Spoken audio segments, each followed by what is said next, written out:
그러면 지금이 여러 가지로 핵무기 개발이 완성이 안 됐고, 그다음에 그동안 소모한 탄도탄이나 순항미사일이나 드론이 다 채워지지 않은 딱 요 시기가 맞는 거죠.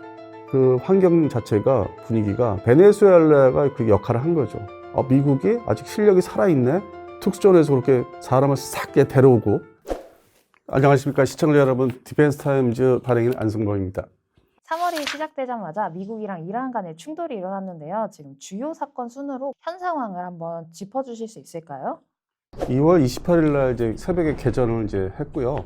그리고 가장 중요한 이제 이란의 지도자라고 하는 이제 하메네이를 이제 암살을 이제 한 거죠. 그러니까 뭐 일반적으로 사망이라고 하는데, 그리고 그 이후에 이제 주변국에 그 연속으로 이제 미사일을 날리고 드론을 날리고 순항 미사일 쏘고, 그래서 뭐 주변국에 미군 기지가 있는 지역 나라들이 지금 피해가 많고 지금 아직도 진행되고 있고, 그리고 오늘 현재로서는 그 공습의 이제 숫자가 좀 줄어들었죠. 이란이 이제 이 주변국을 타격하는 게 미군 기지가 주둔하고 있는, 아니면은 이스라엘과 친한 뭐 아제르바이잔이든지 이런 타격하는 게 숫자는 좀 많이 급감을 했는데, 지금 일종의 뭐 탄약을, 미사일이나 드론을 좀 아끼는 쪽으로 가는 거 아닌가.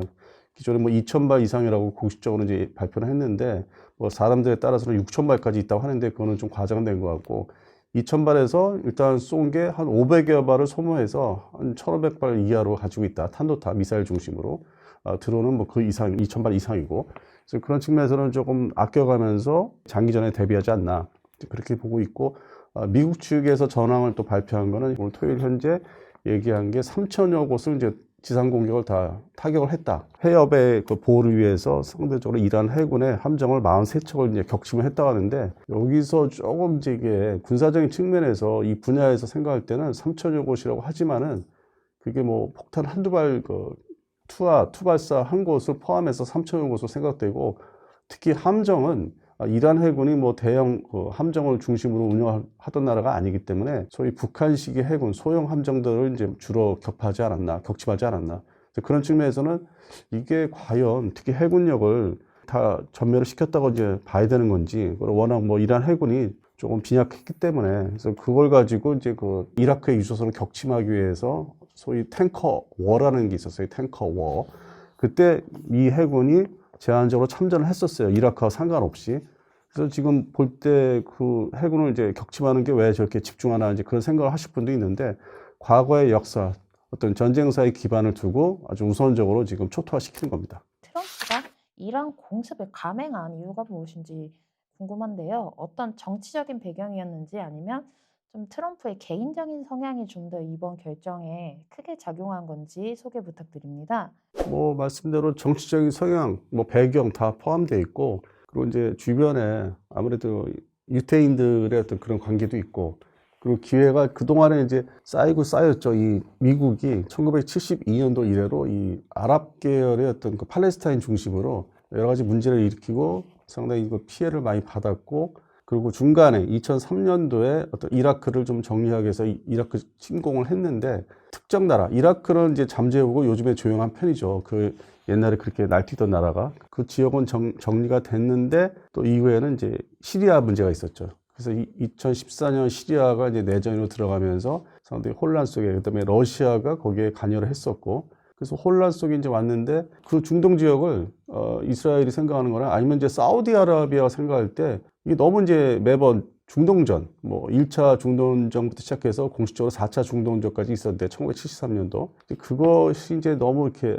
계속 깊숙이 들어가니까 사우디 중심으로 좀 그것도 뭐 이렇게 좋은 게 아니고, 주변 환경이 좀 조용해야 되는데, 그것을 또 조장하는 게 그 이후에 2000년대 아주 깊숙이 조장하는 게 바로 레바논 중심으로 이란 이제 세력이 이제 그걸 조장하고 있기 때문에, 여러 가지 전후좌우 사정을 보니까 한 60년 사이에 미국이다 이스라엘 중심의 어떤 그런 전쟁이 진행되고 있지만은, 사우디아라비아도 좀 이거를 정리해서 좀 조용히 살고 싶다. 그러다 그 결부가 돼서 결국에는 시간이 흘러서 뭐 오바마 정권 때부터 해서 바이든 정부 해가지고 이게 생각들이 좀 모이죠.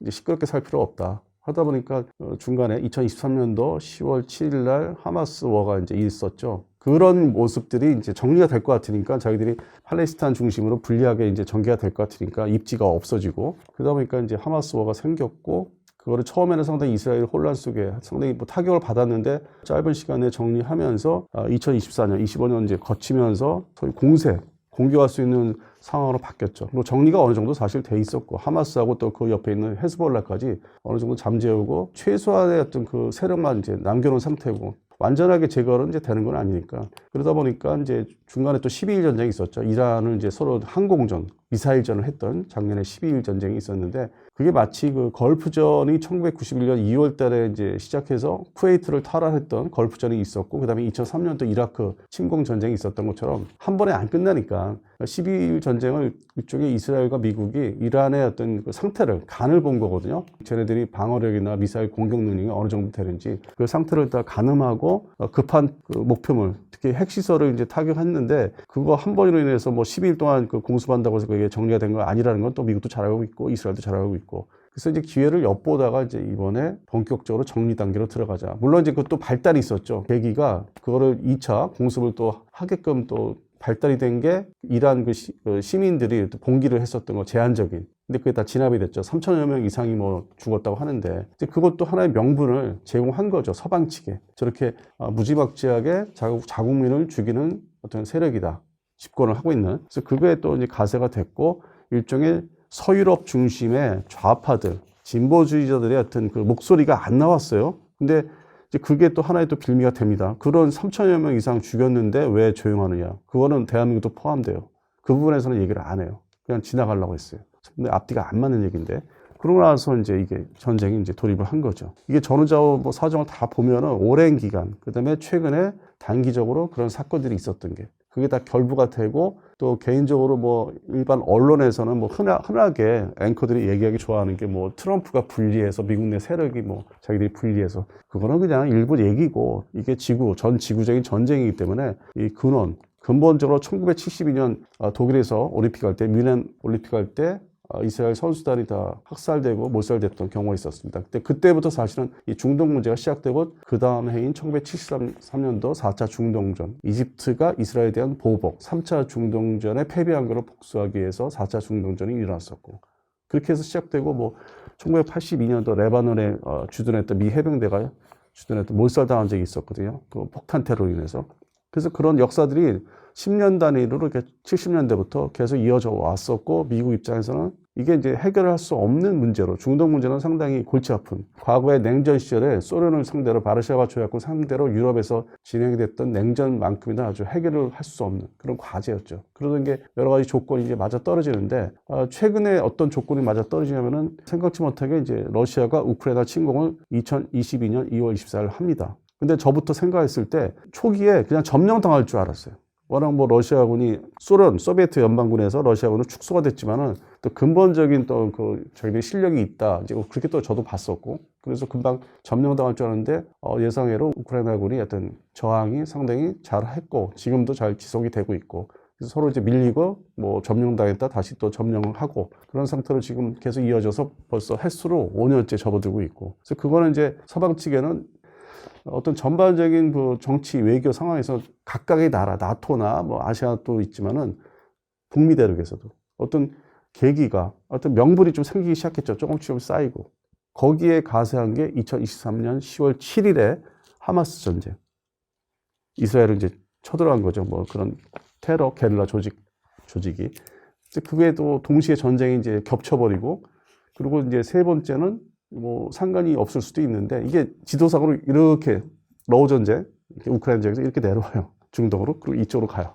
인도, 파키스탄. 거기도 오랜 기간 그리고 공교롭게 이스라엘이 독립했던 시기하고 비슷하게 겹치는 인도, 파키스탄 전쟁이 1차, 2차, 뭐 3차 계속 이어졌었고 근데 그게 또 터진 거예요. 거기서는 공중전 중심이었지만은 그러고 나서 이제 또 거기도 오랜 또 전쟁이 이어졌던 그 국경 분쟁 그게 바로 태국하고 캄보디아. 그래서 이게 옵니다.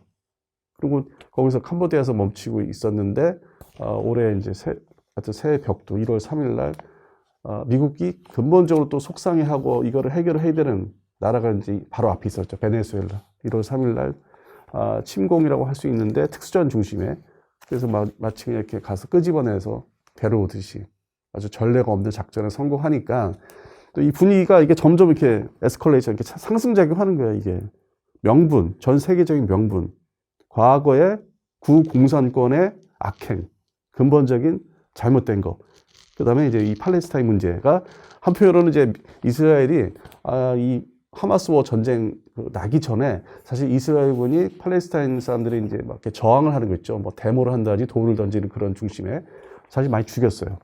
그냥 보란 듯이 그 저항을 이제 짓누르려고. 그래서 반대로 이제 팔레스타인 쪽이 그게 명분이 됐죠. 어떻게 저렇게 데모를 하는 사람들을 죽일 수 있느냐. 그래서 잠깐 진보 쪽에서는 그걸 두둔하는 쪽이 이제 백인 중심의 진보, 거기서는 이제 그걸 득세를 했었죠. 근데 그건 잠깐이었고, 그러고 나서 이제 전쟁이 이제 명분을 거꾸로 조금 줘가지고 일어났고, 그런 이제 본격 진압을 또 이스라엘군이 하면서 헤즈볼라 지역까지. 그렇게 해서 이게 점점 이어지고 여러 가지 얽히면서 근본적인 20세기 이후에 21세기지만은 근본적인 문제를 다 해결해야 된다는 게 소위 백인의 보수 세력들의 나이 먹은 지금 트럼프가 나이가 맞췄습니까? 그게 이제 자라온 거예요. 쌓이면서. 1950년대, 60년대 살면서. 뭐 저도 그 나이 먹은 쪽 사람, 이제 그런 쪽에 산 사람이지만은 그게 전 세계 정세를 보면은 아주 그 골아픈 거였거든요. 그거를 생각하면은 이쪽 분야에 이제 일을 종사하다 보니까 군사 분야에 해결이 안 되는, 저거는 이제 뭐 영원히 숙제, 해결이 안 될 것이다. 그렇게 봤는데 역시나 이제 미국의 보수 세력, 트럼프 중심으로 이제 그 생각이 있었고, 끝을 내야 되겠다. 탈냉전, 소비에트 연방을 러시아라도 이렇게 축소를 시켜놨는데 그럼에도 전쟁을 하고 있고, 근본적으로 이거 뭐 손을 봐야 되겠다. 이제 그렇게 돼서 이게 이란까지, 베네수엘라 거쳐서 이제 이란까지 들어가고. 왜냐면 베네수엘라 문제도 오바마 정권 때 2008년도에 상당히 고민을 많이 했어요. 쳐들어가네 마네 하면서. 근데 그때 당시 분위기는 전 지구적인 분위기는 중국의 경제력이 발전하면서 중국 중심의 어떤 진보주의, 서방의 자본주의하고 공산주의가 다 이렇게 섞여가지고 그러던 좀 혼란해, 이게 정리가 안 되던 시기였기 때문에 그 당시에 미국 정부에서 베네수엘라 손볼 수가 없었고, 하나의 또 미뤄둔 숙제가 돼 있었고, 그게 이제 계속 다 쌓이는 거예요. 뭐 지역별로 다. 트럼프 행정부 2기에서는 이거를 이제 해야 되겠다, 정리를 해야 되겠다 해서 베네수엘라 먼저 해봤는데 상당히 성공을 했었고. 미국 보수층에 대한 얘기를 해주셨는데, 이번 공습을 통해서 그렇다면 미국이 얻게 될 이득이 무엇이고, 트럼프의 정치적 행보, 그러니까 미국과 트럼프는 또 따로 봐야 되니까 그건 또 어떤 영향을 줄지도 궁금한데요. 일단 트럼프는 나이도 있고 뭐 지금 뭐 세 번째 대통령 뭐 선거에 출마할 듯이 얘기하는데 실제적으로는 이번 집권으로서 끝나는 거고, 근데 이제 밑바탕을 이제 깔고 나가겠다는 거죠. 지금은 뭐 부통령이 얘기되고 있는데 부통령이 이제 차기 대통령으로 이제 올릴 수 있다. 그래서 그런 측면에서는 이제 미국 보수 세력의 어떤 좀 최종 정리라고 할까요? 20세기 후반부터 정리가 안 된 문제를 정리를 해주고 자기 나가면 되니까 그 계속 뭐 3기까지 갈 수는 없고. 그래서 그런 측면에서 이제 개인적인 이제 그런 목적이 있고, 미국 입장에서는 이 중동 지역을 결국 이스라엘 중심으로 정리해놔야 되고, 그 사이에 최근에 사우디아라비아하고 이스라엘이 이제 손을 잡고, 물론 옆에 이제 아랍에미리트가 있는데, 그래서 이 좀 친미 국가, 좀 온건한 어떤 이 이슬람 국가들을 이제 만들어 놔야만 석유 수급 문제도 좀 안정이 되고, 그거는 우리한테도 직결되는 문제고, 이 중국도 포함되고, 그래서 그런 문제를 이제 미군 기지가 생각외로, 저도 평상시에는 알고 있었지만 이렇게 지도상으로 이렇게 표기하니까 중동에 친미 국가의 미군 기지가 상당히 많더라고요. 이렇게 쫙 요르단까지 포함해서. 사실 요르단까지는 대내적으로 그렇게 드러내놓고 얘기를 안 했었거든요. 미군 주둔하고 있다는 거를. 근데 이제 어느 순간부터 미군이 이제 들락달락 회의를 했었는데 이번엔 드러났었고, 그다음에 키프러스, 뭐 사이프러스라고 얘기하는 그 지역은 원래 뭐 영국이 이제 좀 주둔하고 있었고, 다 그게 중동을 관리하기 위해서. 그리고 튀르키예도 마찬가지고, 아제르바이잔까지 다 이렇게 연결이 되니까 이란에서 지금 그렇게 미사일을 사용해서 공습을 이제 공격을 하는 거고. 그래서 이제 그런 문제, 근본적으로 석유 문제가 미국 내에도 뭐 북미 대륙에도 석유가 많다고 하는데, 뭐 남미의 베네수엘라도 있는데 중동 지역에 석유부터 다 뽑아 써야 되거든요. 그냥 단순히 얘기해서 거기부터 뽑아 쓰고, 여긴 이제 예비 지역으로 땅에 대한 거, 그다음에 뭐 세일가스도 얘기하는데 그건 나중 보루로서, 뭐 한때 이제 세일가스 얘기했는데, 그래서 그런 측면에서는 중동을 이제 온건하게 보존을 시켜서 뽑아 먹어야 되는 게 석유. 그건 우리도 마찬가지고, 어떤 차세대 새로운 뭐 그런 연료가 나오기 전까지는 지속될 수밖에 없고. 그래서 이게 소위 석유 파동이, 전쟁으로 인한 석유 파동은 정확히 1973년도 4차 중동전쟁 때부터, 제가 어렸을 때부터 겪었던 거거든요. 아주 막 스트레스가, 제가 뭘 안다고 어렸을 때 그거를 스트레스를 받고 살았겠어요. 뉴스를 통해서. 그 당시에도 어렸을 때 저의 개인적인 생각도 그랬는데 미국은 오죽했겠냐 이거죠. 그래서 그거를 옆에서 이제 이스라엘이 4차 중동전 이후에 여러 가지 상황을 보면서 독자적으로 전쟁을 이제 레바논 중심 많이 했었죠. 침공을 했었고, 레바논. 그러던 게 이번에 때가 왔다. 전 세계적으로 보니까 미국이 반미 국가 중에 하나는 베네수엘라 정리를 했고, 그리고 이제 쭉 와서 이 중동 지역에 북아프리카의 리비아를 이미 오래전에 정리가 됐고, 가다피는 2011년도에. 그다음에 아프가니스탄은 쓸모가 없기 때문에 미국이 급하게 나왔다고 자꾸 언론에서 얘기하는데 버린 거예요, 정확히. 쓸모가 없기 때문에 버린 거지. 무슨 거기서 뭐 도망 나왔다고 언론사들 맨날 장사해 먹겠어 그 단어 쓰는 거 정말 불만이고. 그래서 이제 아프가니스탄 버리니까 지들 간에 싸우잖아요. 파키스탄하고 지금. 이 지금의 이란 공습 직전에 파키스탄하고 아프가니스탄 싸우니까 미국의 트럼프가 파키스탄 잘한다. 지원하겠다. 뭐 심정적으로도 지원하겠다. 때려라. 그런 상황까지 오고. 쓸모없는 나라인데 저렇게 자기들이 원리주의 얘기 내세워서 관리도 못하면서 자기 세력들을 흩어져 있는. 그러니까 그 문제도 이제 파키스탄을 또 대리국가로 내세워서 정리 또 들어갈 거예요. 별도로. 아프가니스탄은 이제 다시는 안 들어갔죠, 미국이. 그러면서 이란 문제로 넘어온 거고. 사우디아라비아, 그다음에 바레인, 밑에 카타르, 아랍에미리트. 더 이제 오만은 좀 피해 가려고 했는데 오만까지. 그다음에 쿠웨이트 있고. 이라크는 옛날에 다 숨을 죽여놨고. 이라크는 이제 조용하고. 그러면 마지막 나라. 뭐 시리아도 다 정리가 됐죠. 뭐 시리아의 그 반군 대표를 뭐 백악관에 불러들일 정도니까 정리가 됐다는 얘기고. 요르단 이미 다 친미국가고. 이집트는 옛날에. 그러니까 남은 거는 딱 이란 하나죠. 환경 조성이 여러 가지로 유리한 거로 이제 군사적으로 본 거죠, 외교적으로. 과거 미국의 전쟁 정리를 하던 과정을 보면은 이번이 가장 완벽한 전쟁이라는 평가가 어느 정도는 맞는 말로 봐야 될까요? 작년에 12일 전쟁을 해보니까 이스라엘을 이제 집중 이란에서 타격을 했는데 그걸 다 방어를 했잖아요. 오랜 기간 이제 건설해온, 만들어온 그 방공망, 에러 시스템 중심의 뭐 데이비드 슬링이라든지 그런 이렇게 층별로의 방공망을 건설을 잘 해놓고 그게 실전에서 이제 테스트 해보니까 거의 완벽했고, 물론 이제 그 해당되는 탄 조달이 소모가 많으니까 이제 그 문제는 있는데 생산 문제가 일단 원리적으로 그 시스템이 맞아 떨어진 거죠. 그래서 자신감이 있었고, 그 다음에 이제 이란이라는 나라의 군사력이라는 게 지상전을 안 하면은 그런 항공전 중심, 탄도탄 쏘는 거나 공중에 날아다니는 걸 중심하는 그거밖에 없다는 거죠. 그리고 아직은 핵무기가 무기화되지 않았고. 그럼 지금 단계에서 때려야 되는 거죠. 그러니까 1차 12일 전쟁에서 소모가 됐기 때문에 과거에 뭐 이만큼 갖고 있다면 절반은 소모가 된 거기 때문에 그 중간에 12일 전쟁 이후에 휴전하고서 이후에 뭐 중국에서 뭐 로켓 연료를 급하게 사온다 뭐 이런 얘기가 있었는데 그것도 뭐 6개월 만에 그렇게 수량을 다 채울 수가 없는 거고. 그러면 지금이 여러 가지로 핵무기 개발이 완성이 안 됐고, 그다음에 그동안 소모한 탄도탄이나 순항미사일이나 드론이 다 채워지지 않은 딱 요 시기가 맞는 거죠. 그 환경 자체가 분위기가 베네수엘라가 그 역할을 한 거죠. 미국이 아직 실력이 살아있네. 특수전에서 그렇게 사람을 싹 데려오고, 그리고 그 이후에 뭐 소위 진보 쪽에서 얘기하는 대로 뭐 남의 나라를 침공했는지 자꾸 그러는데 실제 전 세계적인 어떤 언론은 가라앉았어요. 그냥 뭐 며칠 전에 그냥 가라앉더라고. 뉴스에서 사라지더라고. 본국인 베네수엘라에서도 뭔가 가라앉고, 그리고 미국과 협상하는 단계로 들어가기 때문에 이런 것도 전례가 없었던 거예요. 그동안에 지구상에서 1950년대 이후에 이런 현상이 없었던 거예요. 미국이 한번 손대면 다 시끄럽고 오래 갔는데, 그러니까 이제 이것도 하나의 배경이 되는 거고, 이스라엘 입장에서는 여러 가지 이제 다 판단하고 지금 아니면은 정말 힘들겠다. 별로 불리해지겠다. 그래서 이거를 이제 트럼프로 사실 그런 얘기 했잖아요. 이렇게 좀 꼬드겠다, 설득했다. 근데 그 말은 맞는 것 같아요. 그리고 또 트럼프도 일정 부분 그걸 동의를 하고 동조를 한 거고, 지금 아니면 살아오는 동안에 저렇게 중동의 문제가 많고 친미 국가를 많이 어렵게 만들어놨는데 마지막 남은 그들의 보루 이란을 정리를 안 하면은 조용해지지 않기 때문에, 그래서 이번에 마지막으로 생각하고 이스라엘과 손잡고 들어갔는데, 이거를 지켜보는 나토 국가들이 참 걔들도 뻔뻔한 게, 아니 나토가 만들어지고 지들이 그렇게 편안하게 살 수 있었던 게 미국이 1945년대 독일을 정리한 상태에서 그렇게 해서 온 건데, 지원을 많이 해가지고 뭐 지금은 뭐 지원을 안 한다고 하지만은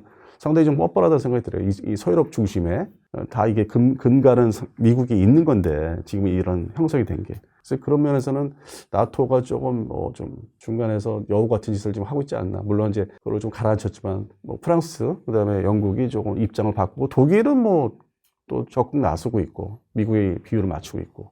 이란 내부의 현재 상황에 대해서도 들어보고 싶은데요. 국민들과 정치권 반응이 많이 다르다라는 현재 소식을 들었어요. 엄밀하게 해서 대한민국이 민주화에 대한 그게 국민들의 어떤 생각이 상당히 높게 잘 이렇게 와 있고, 나머지 나라들 보면은 특히 이란 한 3천 명 이상 죽였는데 그냥 조용하잖아요. 그런 문제를 보면은 이 국민성이 다르다. 그리고 저기는 과연 민주화가 나중에 될 가능성이 있나? 없을 거라고 보고요.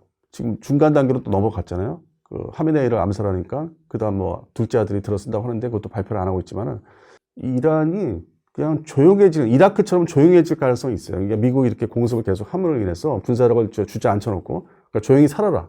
이제 그런 쪽으로 이제 몰아가는 것 같아요. 그래서 민주화라는 거 볼 수 없고, 국민들 성향이 우리하고 생각하는 건 완전히 다르고, 이 아시아 쪽 사람들하고. 예를 들어서 미얀마는 아직도 그 반군이라고 해서 그 똑같은 민주화 과정에서 이제 이게 전쟁이 일어나서 지금까지 지속되고 있잖아요. 그러니까 아시아 사람들하고 중동국 사람들 성향은 좀 다른 것 같아요.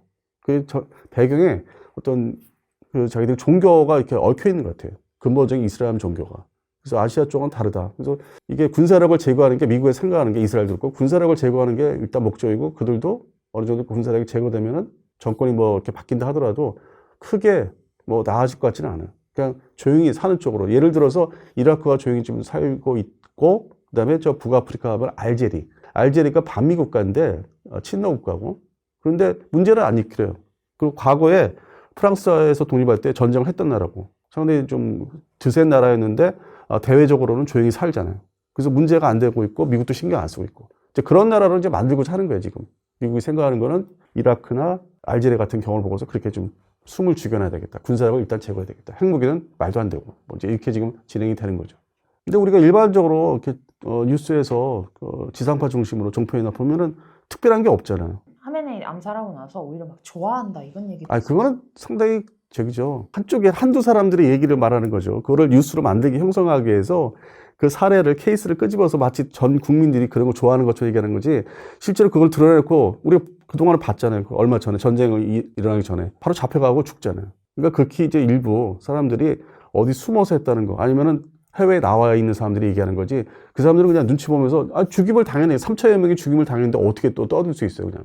미국과 이스라엘 그 공습을 피해가는 막 도망 다니고 이제 그런 거는 있어도 피난을 다녀도 자기 정부 현 정부에 대해서는 또 저항을 못 하는 거죠. 또 죽임을 당할 수밖에 없으니까. 그래서 그렇게 언론에 어떤 조장하는 일부 얘기를 가지고 어떤 좀 지엽적인 얘기 가지고 좀 침소봉대한다고 저는 보고 있어요. 그게 대세는 아니에요, 언론상에서. 그냥 하나 껴놓기, 스토리를 만들기 위해서. 그러니까 그런 단점이 있는 거죠. 우리가 접하는 게. 보시는 분들이나 듣는 분들이 그거 걸러서 생각하셔야 돼요. 그냥 옛날 방식대로 그냥 고지고대로 믿는 건 안 된다. 얘기죠.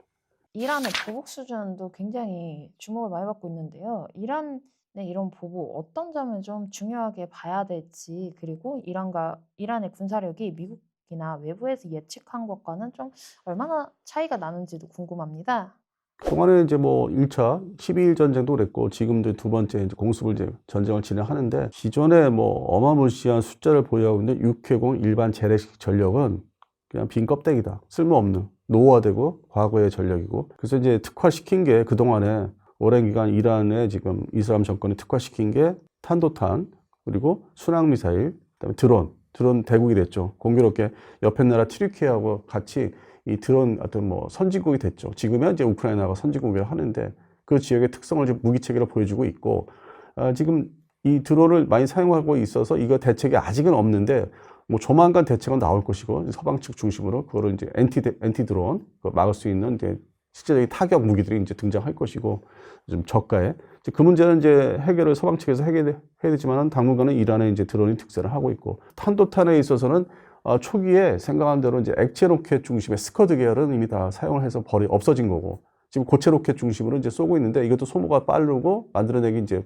보충하기 어려우니까 잠깐 숨을 고르고 있다가 최종적으로 이제 극초음속 미사일 탄도탄을 다시 한번 타격하지 않을까. 근데 이것에 있어서 의문을 가졌던 게 이란의 어떤 정찰, 정보 입수 수단, 목표물을 이제 확보하는 목표물 타겟을 확보하는 수단이 없는데 어떻게 저렇게 미군 기지를 우리가 평상시에 알지 못하는 미군 기지, 레이더 사이트, 요르단에 있는 거라든지 이걸 다 타격을 하네? 했는데 알고 보니까 역시 뒤에는 러시아 푸틴이 자기들의 정찰 위성 정보를 그대로 넘겨주고 있다는 그 정도 지원을 하고 있기 때문에 제대로 목표물이 파괴돼서 일부 사우드 그 레이더가 파괴됐다는 얘기도 이제 나오기 시작하고요. 요르단에 있는.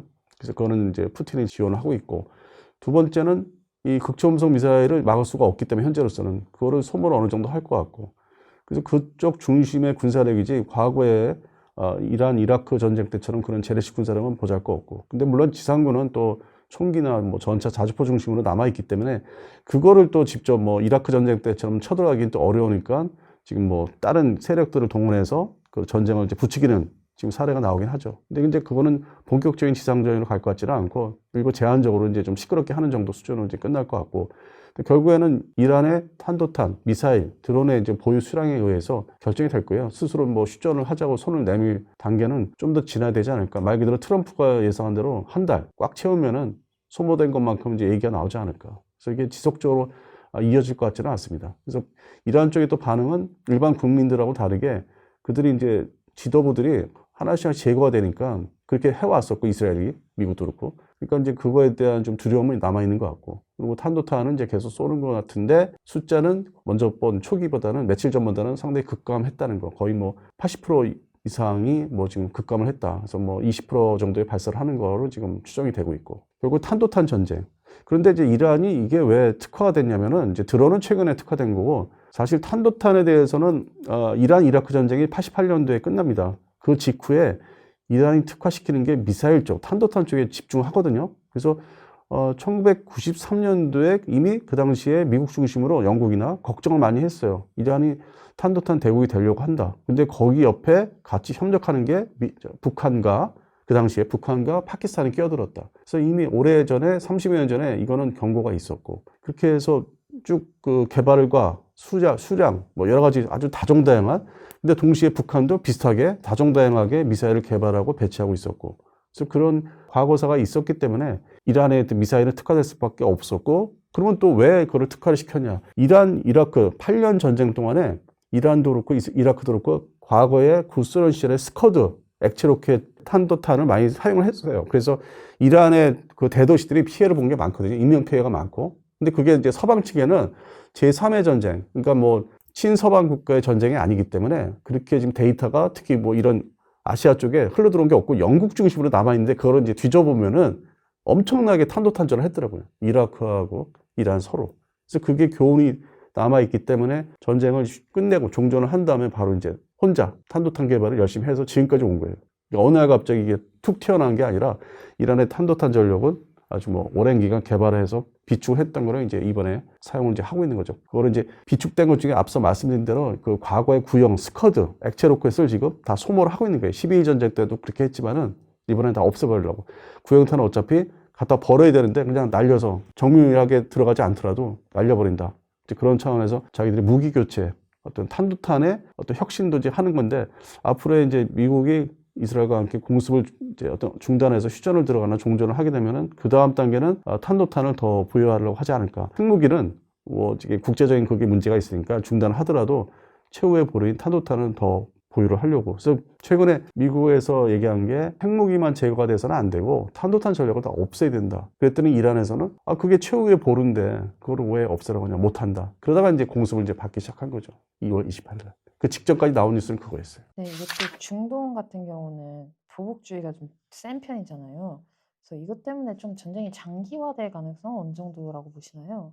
일단 뭐 테러로서 이제 자기들이 반응을 할 수 있는데, 뭐 미국이나 서유럽, 뭐 영국이나 프랑스, 독일에서. 근데 그게 또 과거에 비교해서 이게 파들이 서로 편을 먹는 파들이 많이 흩어졌잖아요. 그 친서방, 친미 국가들이 늘어난 거고, 이번에 공격받은 나라가 다 친미 국가들이니까 미군들이 주둔하고 있고 전력들이 가 있고. 그래서 그쪽에서의 어떤 자체적인 그 테러 세력이 나온다기보다는 그 사이에 IS도 있었고, 뭐 대테러 전쟁을 20년 넘게 했잖아요. 지금도 뭐 일부 지역에서 하고 있는데, 뭐 아프리카도 포함해서. 그래서 그런 어떤 잔존 세력들을 이제 숨을 죽여놓고 없애기 위해서 아프리카도 나이지리아나 뭐 그 케냐도 그렇고 그게 다 포함돼요. 미국이 주시하는 나라인데, 근데 그거는 이제 자체적으로 그쪽 지역에 맡겨놓고 있고, 근데 중동 지역의 세력은 이제 팔레스타인, 하마스, 헤즈볼라가 많이 소멸됐잖아요. 그러면 문제는 이 보복을 한다는 거는 자생 테러 개개인들이, 소위 뭐 옛날에 얘기했던 뭐 외로운 늑대, 그게 이제 서유럽에 어떤 난민으로서 들어가거나 합법적 이민 들어가는 사람들이 이제 그 준동이 있겠죠.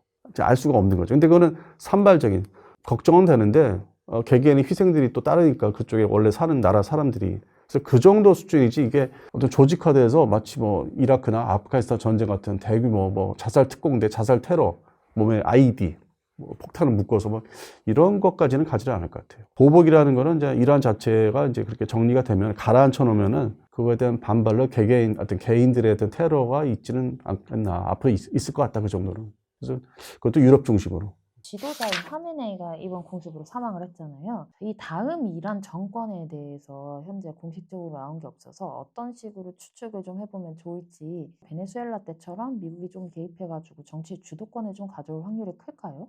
간단히 말씀드려서 그거는 좀 뭐 불가능하다고 보고, 그 내부에서 온건파라고 할 수 있는 거는 지금 뭐 일부 있다고 하는데 그 누구라고 이제 지적은 이제 하지는 않는데, 핵무기 개발 정도는 이제 온건파에서는 이제 그거는 하지 말자. 그 빌미를 다 주고 피해를 받았고, 그 근본적으로 자기들의 어떤 정권, 기득권 유지를 하려면은 이게 어렵게 잡은 거잖아요. 1979년도 이제 그 이슬람 혁명을 통해서.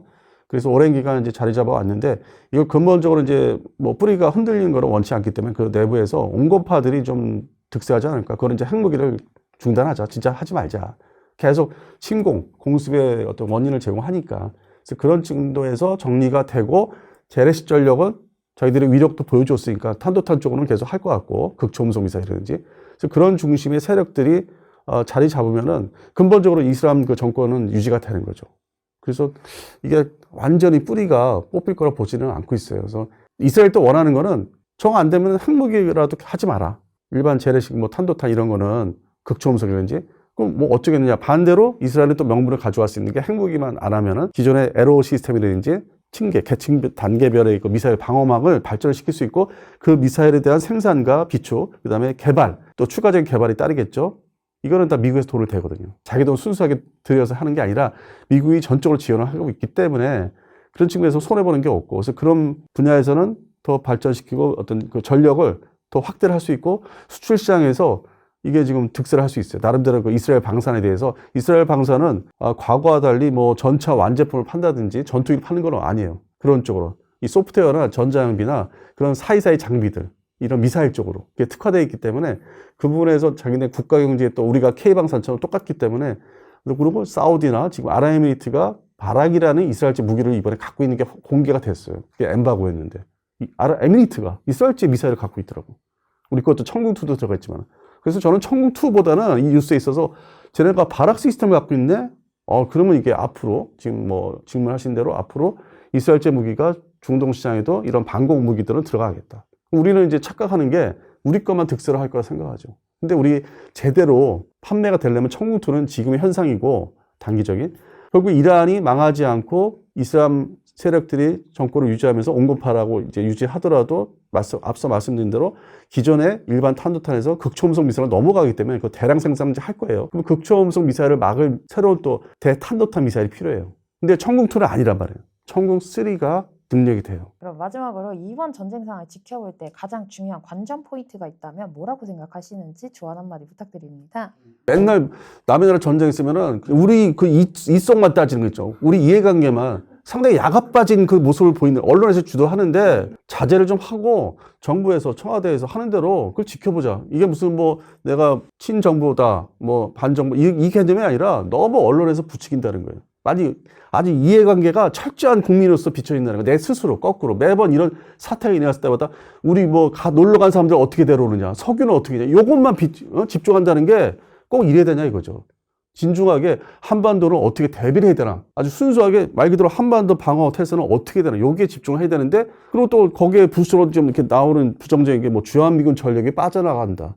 그럴 것 같으면 국방비 늘려가지고 미사일 지금부터라도 증액을 해서, 지금 당장 늘린다고 해서 뭐 내년도 27년 예산인데 28년도 거기에 미사일을 듬뿍 살 수 있고 천궁3 빨리 개발하고 LSM2까지 거기에 집중하는 여론을 조성해줘. 야, 우리 북한이 남아있는데 저기 존재하는데 우리 방공망 이스라엘 사례, 이러한 사례를 봤을 때 어떻게 해야 되느냐.